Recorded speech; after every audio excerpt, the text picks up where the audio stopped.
Napakainit na nga dito sa loob ng bahay namin mga kumare kumpare, lalo na dito sa may kwarto dahil wala nga kaming kisame. Kaya naman mga kumare kumpare, samahan nyo si Daddy Chanong mag-DIY kineme na naman. Dahil nga wala pa naman kaming budget mga kumare kumpare sa pang kisame ay magdi-DIY na nga lang si Daddy Chano. Alam nyo ba mga kumare kumpare, halos lahat ng gamit dito talaga namang dini-DIY ni Daddy Chano. Buti na nga lang mga kumare kumpare, ito si Daddy Chano ay talaga namang napakahilig mag-DIY at malaki rin naman ang pakinabang dahil nga wala pa kaming budget ay talaga namang nagagawa niya ng paraan. 2 months na nga si Daddy Chano mga kumare kumpare panggabi at talaga namang hindi na siya nakakatulog dito sa kwarto dahil nga walang kisame, ay napakainit talaga dahil natagos yung init sa yero. Ko mga kumare kumpare, alam niyo ba si Daddy Chano ay 2 months nang nagtitiis ng init, pero ewan ko ba mga kumare kumpare, bukas pang umaga na siya, ngayon niya pa naisipang gawin to. DIY kisame nga pala mga kumare kumpare ang gagawin nito ni Daddy Chano, tapos nagpako nga lang siya sa mga bawat gilid, tapos naghanda na nga rin pala siya ng straw. Ito nga palang taling straw ang gagamitin niya. Buti na nga lang mga kumare kumpare na itago ko pa nga yung karton ng washing dahil yun na nga lang ang aming gagamitin para hindi na nga kami magdugsong-dugsong ng karton dahil malaki naman yun. Simulan na nga rin pala ni Daddy Chano mga kumare kumpare magtali nga dun sa pinako niya. Makatapos na nga makapagtali si Daddy Chano mga kumare kumpare, inahanda niya na nga itong karton na gagamitin niya. Sa ngayon nga mga kumare kumpare, tiis-tiis nga muna tayo sa DIY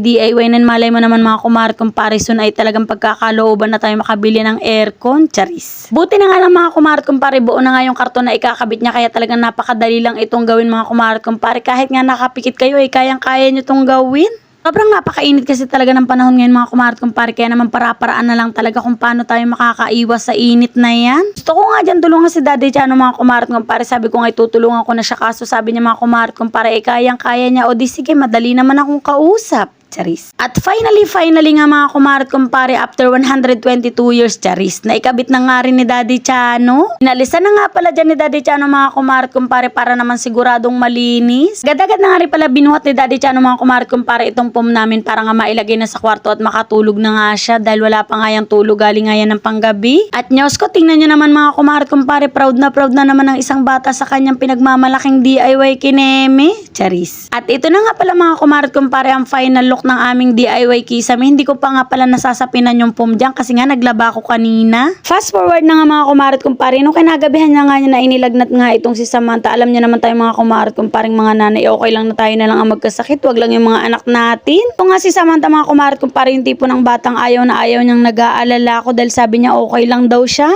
Alauna nga ng madaling araw mga kumare kumpare, nagising ako, medyo mataas nga ang lagnat ni Samantha, kaya naman agad-agad ko siyang pinainom ng gatas tapos biskwit, tsaka ako pinainom ng gamot. Pinunasan ko na nga dyan si Samantha mga kumare kumpare ng bimpo na may maligamgam nga na tubig para nga siya mapreskuhan, tapos binihisan ko na nga rin siya. Pag ganito talagang may nararamdaman si Samantha mga kumare kumpare, hindi talaga ako natutulog at binabantayan ko nga siya, mayat maya ko siyang kinakapa.